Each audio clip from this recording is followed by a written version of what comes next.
There's something I always wanted to do. So can I ask you to clap once more for like 5 seconds?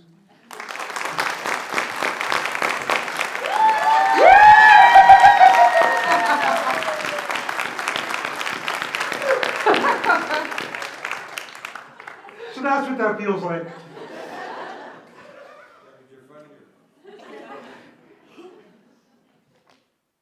So Uklana, Wawmeesh, Hamilton, Histakshia, Hupajazit, Clayco, Harwia, Musqueam, Squamish, Tsleil-Waututh, for allowing me to live and work as a guest here in your unceded lands. But I must also acknowledge the long ignored nation, whose territory lies between the borders of Main Street, Nanaimo Street, Broadway, and Cordova. The long-held territory of the East Van Nation, where Commercial Drive is our stronghold, and Vancouver City Hall, no, the Shaughnessy Golf Club is our band office.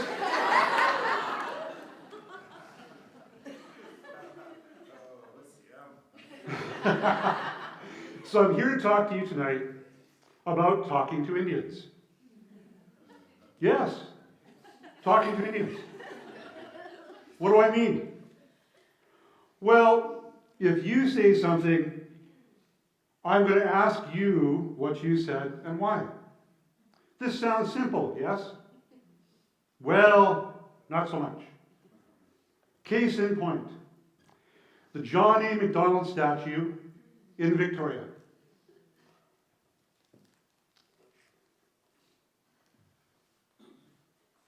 John A. Macdonald was a prime minister.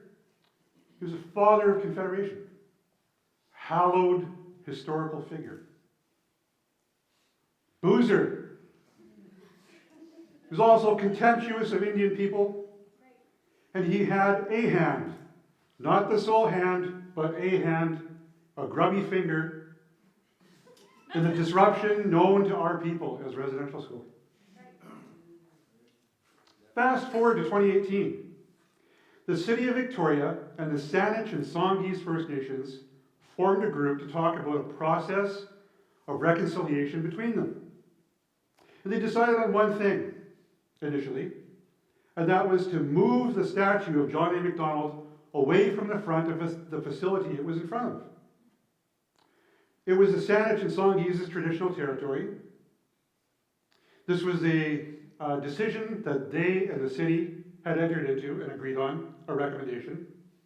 They didn't feel the statue should be where it is, and they didn't want to look at it all the time.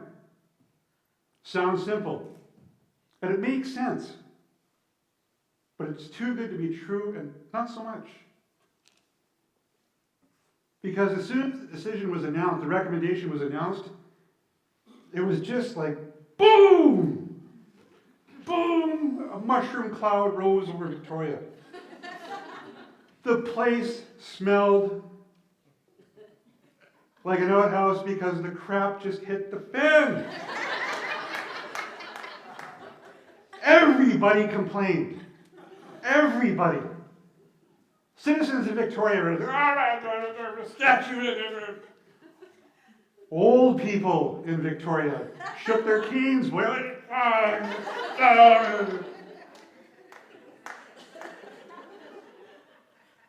Media reported on the issue, and they documented it.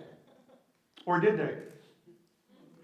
We heard from representatives from City Council. We heard from the urban Indigenous representative.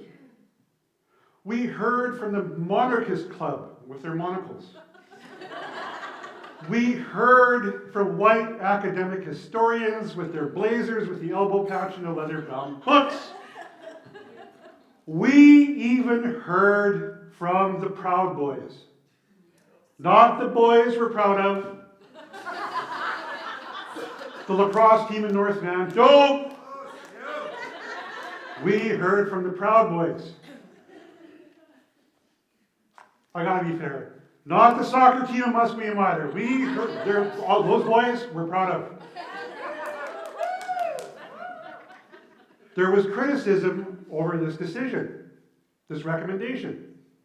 And the criticism on social media and letters to legacy media were pointed at best, hateful at worst.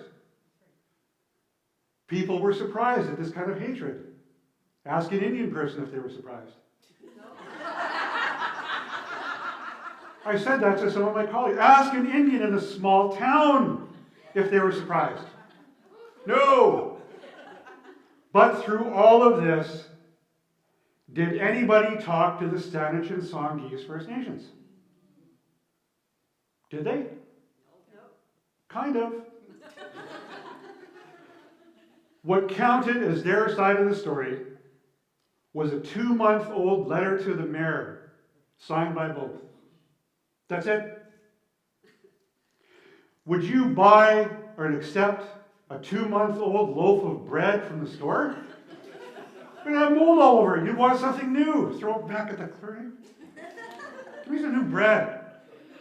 Give me the bread you give them. Is it because of... Oh, sorry. I watched and I waited for at least a call wasn't returned. I watched for and listened for calls not answered by deadline or no comment, and all I heard were crickets. I want to be clear about something here though first. Not every reporter does this in general. There are those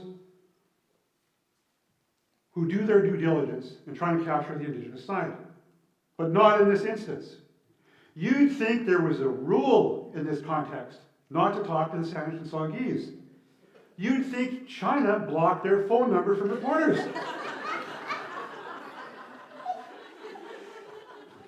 I could Google, my kid could Google them, find out their number. Say, hey, why would you want to talk to the Saanich and Songhees? Well, they're part of the group that made this recommendation as a gesture of reconciliation with the nations. It is their traditional territory. They're the other half of this decision. What they said had weight, and their context had weight, and it's what led to the ultimate decision, recommendation. Why wouldn't you talk to them? I was talking to a non-Indigenous editor who said, oh, we wish I had you here, Wawmeesh, to do this story. Well, no, you don't, because you have reporters there who can do this story already.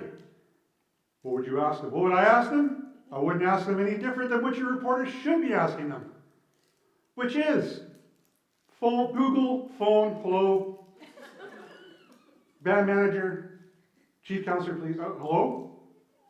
What did you say that led to this decision? Why? What do you think of this? How do you feel about this? What do you want people to know about you, your people, and this issue? Why is this important to you? Sounds simple, yes? Not so much.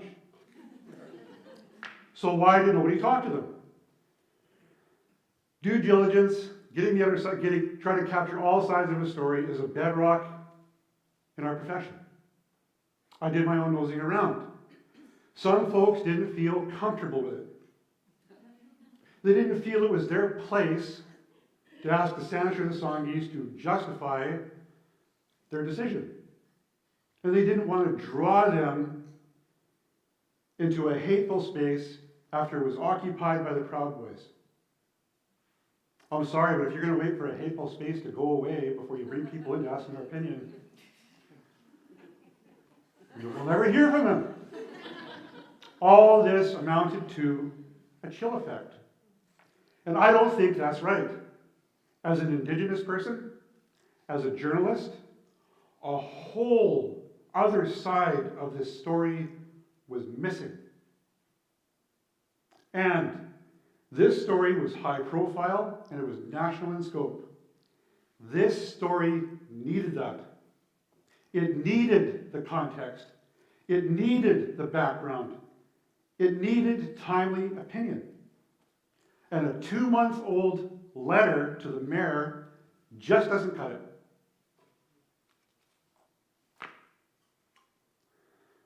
You can't use discomfort as an excuse to justify not getting a side of a story. Can you imagine if me, a journalist who happens to be Indigenous, is sitting across is in a legacy newsroom, sitting across, in Victoria, sitting across from a white editor saying, oh, I don't know, boss, this is a white issue and I'm not white. I don't know if I feel comfortable doing this. I'm not white. I'm not apologizing, don't get me wrong.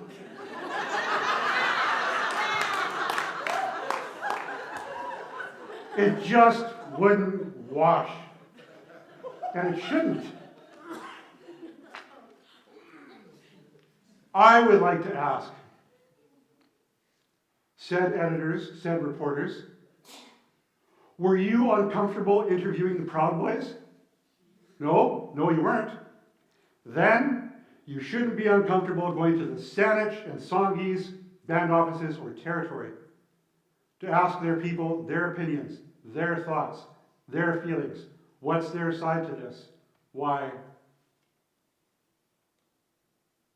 That's my conclusion.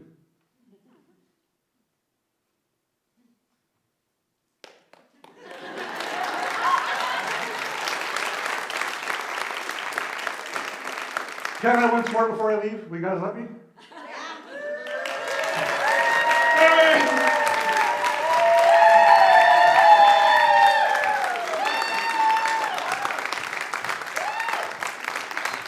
Oh, before I leave,